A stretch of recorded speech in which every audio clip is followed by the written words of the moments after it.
श्री गणेशाय नमः। वागर्थाविव सम्पृक्तौ वागर्थप्रतिपत्तये जगतः पितरौ वन्दे पार्वती परमेश्वरौ। श्रीमद्भागवत महापुराण दशम स्कंध 75वां अध्याय राजसूय यज्ञ की पूर्ति और दुर्योधन का अपमान। ओम नमो भगवते वासुदेवाय। राजोवाच अजातशत्रोस्तं दृष्ट्वा राजसूय महोदयम् सर्वे मुमुदिरे ब्रह्मन् नृदेवाये समागताः। दुर्योधनं वर्जयित्वा राजानः सरसयः सुराः इति श्रुतं नो भगवस्तत्र कारणमुच्यताम्। राजा परीक्षित ने पूछा, भगवान, अजात शत्रु धर्मराज युधिष्ठिर के राजसूय यज्ञ महोत्सव को देखकर जितने मनुष्य, नरपति, ऋषि, मुनि और देवता आदि आए थे, वे सब आनंदित हुए, परंतु दुर्योधन को बड़ा दुख, बड़ी पीड़ा हुई। यह बात मैंने आपके मुख से सुनी है। भगवान, आप कृपा करके इसका कारण बतलाइए। श्री सुखदेव जी महाराज ने कहा, परीक्षित, तुम्हारे दादा युधिष्ठिर बड़े महात्मा थे। उनके प्रेम बंधन से बंधकर सभी बंधु बांधवों ने राजसूय यज्ञ में विभिन्न सेवा कार्य स्वीकार किया था। भीमसेन भोजनालय की देख रेख करते, दुर्योधन कोषाध्यक्ष थे, सहदेव अभ्यागतों के स्वागत सत्कार में नियुक्त थे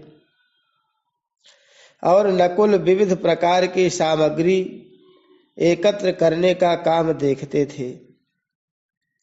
अर्जुन गुरुजनों की सेवा शुश्रूषा करते थे और स्वयं भगवान श्री कृष्ण आए हुए अतिथियों के पांव पखारने का काम करते थे।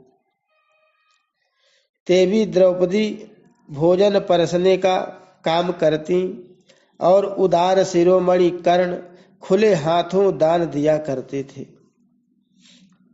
परीक्षित, इसी प्रकार सात्यकी, विकर्ण, हार्दिक्य, विदुर, भूरिश्रवा आदि बाल्हिक के पुत्र और संतर्दन आदि राजसूय यज्ञ में विभिन्न कर्मों में नियुक्त थे। वे सबके सब वैसा ही काम करते थे जिससे महाराज युधिष्ठिर का प्रिय और हित हो। परीक्षित, जब ऋत्विज सदस्य और बहुज्ञ पुरुषों का तथा अपने इष्ट मित्र एवं बंधु बांधवों का सुमधुर वाणी, विविध प्रकार की पूजा सामग्री और दक्षिणा आदि से भली भांति सत्कार हो चुका तथा शिशुपाल भक्त वत्सल भगवान के चरणों में समा गया, तब धर्मराज युधिष्ठिर गंगा जी में यज्ञांत स्नान करने गए। उस समय जब वे अवभृत स्नान करने लगे, तब मृदंग, शंख, ढोल, नौबत, नगाड़े और नरसिंघे आदि तरह तरह के बाजे बजने लगे। नर्तकियां आनंद से झूम झूम कर नाचने लगीं। झुंड के झुंड गवैये गाने लगे और वीणा, बांसुरी तथा झांझ मंजीरे बजने लगे। इनकी तुमुल ध्वनि सारे आकाश में गूंज गई। सोने के हार पहने हुए यदु, सृंजय, कंबोज, कुरु, केकय और कौशल देश के नरपति रंग बिरंगी ध्वजा पताकाओं से युक्त और खूब सजे धजे गजराजों, रथों, घोड़ों तथा सुसज्जित वीर सैनिकों के साथ महाराज युधिष्ठिर को आगे करके पृथ्वी को कपाते हुए चल रहे थे।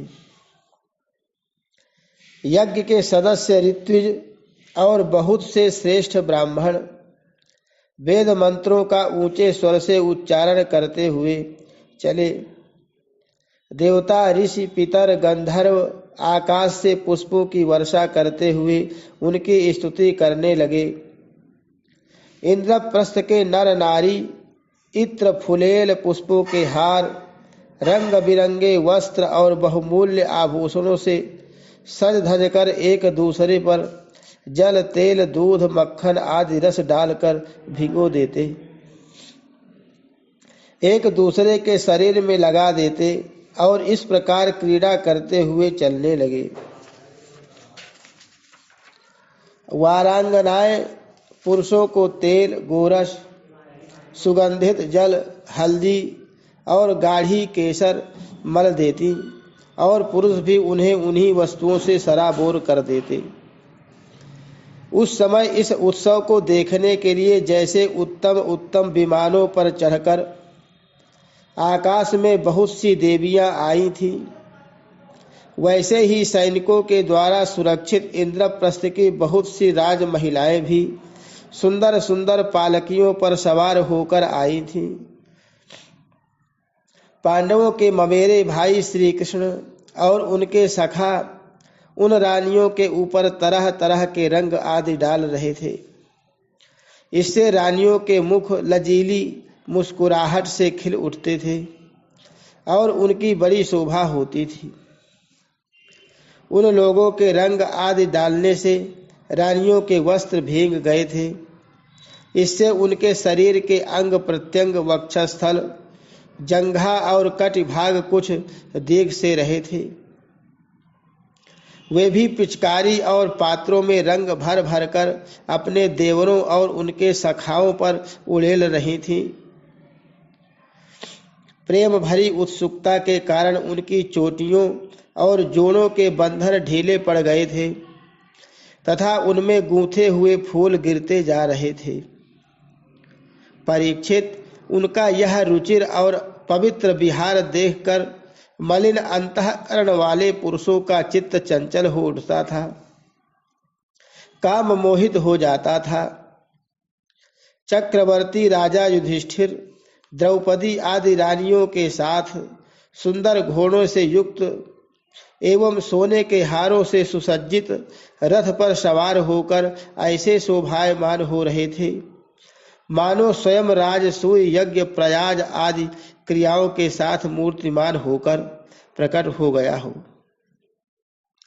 ऋत्विजों ने पत्नी संयाज एक प्रकार का यज्ञ कर्म तथा यज्ञांत स्नान संबंधी कर्म करवाकर द्रौपदी के साथ सम्राट युधिष्ठिर को आचमन करवाया और इसके बाद गंगा स्नान।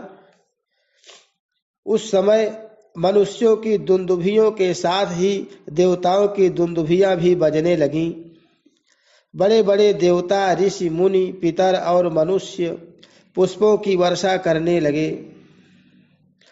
महाराज युधिष्ठिर के स्नान कर लेने के बाद सभी वर्णों एवं आश्रमों के लोगों ने गंगा जी में स्नान किया, क्योंकि इस स्नान से बड़ा महापापी भी अपनी पाप राशियों से तत्काल मुक्त हो जाता है।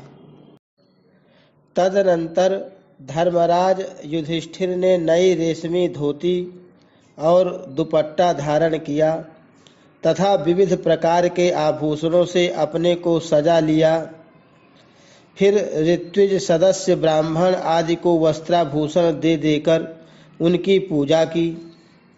महाराज युधिष्ठिर भगवत परायण थे, उन्हें सब में भगवान के ही दर्शन होते, इसलिए वे भाई, बंधु, कुटुंबी, नरपति, इष्ट मित्र, हितैषी और सभी लोगों की बार बार पूजा करते। उस समय सभी लोग जड़ाऊ, कुंडल, पुष्पों के हार, पगड़ी लंबी अंगरखी दुपट्टा तथा मणियों के बहुमूल्य हार पहनकर देवताओं के समान शोभायमान हो रहे थे। स्त्रियों के मुखों की भी दोनों कानों के कर्णफूल और घुंघराली अलकों से बड़ी शोभा हो रही थी तथा उनके कटिभाग में सोने की करधनियाँ तो बहुत ही भली मालूम हो रही थी। परीक्षित, राजसूय यज्ञ में जितने लोग आए थे, परम शीलवान, ऋत्विज, ब्रह्मवादी, सदस्य ब्राह्मण, क्षत्रिय, वैश्य, शूद्र, राजा, देवता, ऋषि, मुनि, पितर तथा अन्य प्राणी और अपने अनुयायियों के साथ लोकपाल, इन सबकी पूजा महाराज युधिष्ठिर ने की। इसके बाद वे लोग धर्मराज से अनुमति लेकर अपने अपने निवास स्थान को चले गए। परीक्षित, जैसे मनुष्य अमृत पान करते करते कभी तृप्त नहीं हो सकता, वैसे ही सब लोग भगवत भक्त राजर्षि युधिष्ठिर के राजसूय महायज्ञ की प्रशंसा करते करते तृप्त नहीं होते थे। इसके बाद धर्मराज युधिष्ठिर ने बड़े प्रेम से अपने हितैषी, सुहृद संबंधियों, भाई बंधुओं और भगवान श्री कृष्ण को भी रोक लिया, क्योंकि उन्हें उनके बिछोह की कल्पना से ही बड़ा दुख होता था। परीक्षित, भगवान श्री कृष्ण ने यदुवंशी वीर सांब आदि को द्वारकापुरी भेज दिया और स्वयं राजा युधिष्ठिर की अभिलाषा पूर्ण करने के लिए उन्हें आनंद देने के लिए वहीं रह गए। इस प्रकार धर्मनंदन महाराज युधिष्ठिर मनोरथों के महान समुद्र को, जिसे पार करना अत्यंत कठिन है, भगवान श्री कृष्ण की कृपा से अनायास ही पार कर गए और उनकी सारी चिंता मिट गई। एक दिन की बात है, भगवान के परम प्रेमी महाराज युधिष्ठिर के अंतःपुर की सौंदर्य संपत्ति और राजसूय यज्ञ द्वारा प्राप्त महत्व को देखकर दुर्योधन का मन डाह से जलने लगा। परीक्षित, पांडवों के लिए मैं दानव ने जो महल बना दिए थे, उनमें नरपति, दैत्यपति और सुरपतियों की विविध विभूतियाँ तथा श्रेष्ठ सौंदर्य स्थान स्थान पर शोभायमान था। उनके द्वारा राजरानी द्रौपदी अपने पतियों की सेवा करती थी। उस राजभवन में उन दिनों भगवान श्री कृष्ण की सहस्रों रानियां निवास करती थीं। नितंब के भारी भार के कारण जब वे उस राजभवन में धीरे धीरे चलने लगती, तब उनके पायजेबों की झनकार चारों ओर फैल जाती।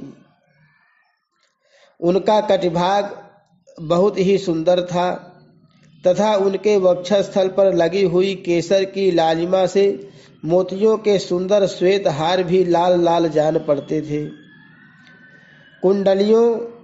कुंडलों की और घुंघराली अलकों की चंचलता से उनके मुख की शोभा और भी बढ़ जाती थी।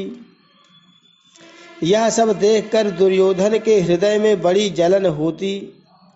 परीक्षित, सच पूछो तो दुर्योधन का चित्त द्रौपदी में आसक्त था और यही उसकी जलन का मुख्य कारण भी था। एक दिन राजाधिराज महाराज युधिष्ठिर अपने भाइयों, संबंधियों एवं अपने नयनों के तारे परम हितैषी भगवान श्री कृष्ण के साथ मैं दानव की बनाई सभा में स्वर्ण सिंहासन पर देवराज इंद्र के समान विराजमान थे। उनकी भोग सामग्री, उनकी राज्य लक्ष्मी ब्रह्मा जी के ऐश्वर्य के समान थी। बंदीजन उनकी स्तुति करते थे। उसी समय अभिमानी दुर्योधन अपने दुःशासन आदि भाइयों के साथ वहां आया। उसके सिर पर मुकुट, गले में माला और हाथ में तलवार थी। परीक्षित, वह क्रोधवश द्वारपालों और सेवकों को झिड़क रहा था। उस सभा में मैं दानव ने ऐसी माया फैला रखी थी कि दुर्योधन ने उससे मोहित हो स्थल को जल समझकर अपने वस्त्र समेट लिए और जल को स्थल समझकर वह उसमें गिर पड़ा। उसको गिरते देखकर भीमसेन, राजरानियां तथा दूसरे नरपति हंसने लगे। यद्यपि युधिष्ठिर उन्हें ऐसा करने से रोक रहे थे, परंतु प्यारे परीक्षित, उन्हें इशारे से श्री कृष्ण का अनुमोदन प्राप्त हो चुका था। इसमें दुर्योधन लज्जित हो गया, उसका रोम रोम क्रोध से जलने लगा। अब वह अपना मुंह लटकाकर चुपचाप सभा भवन से निकलकर हस्तिनापुर चला गया।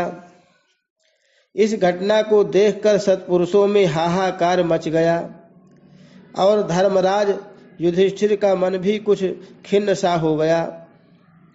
परीक्षित, यह सब होने पर भी भगवान श्री कृष्ण चुप थे।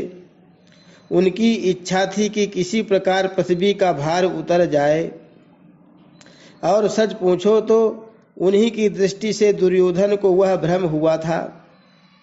परीक्षित, तुमने मुझसे यह पूछा था कि उस महान राजसूय यज्ञ में दुर्योधन को डाह क्यों हुआ, जलन क्यों हुई, सो वह सब मैंने तुम्हें बतला दिया। हरि शरणम। श्री कृष्णार्पणमस्तु।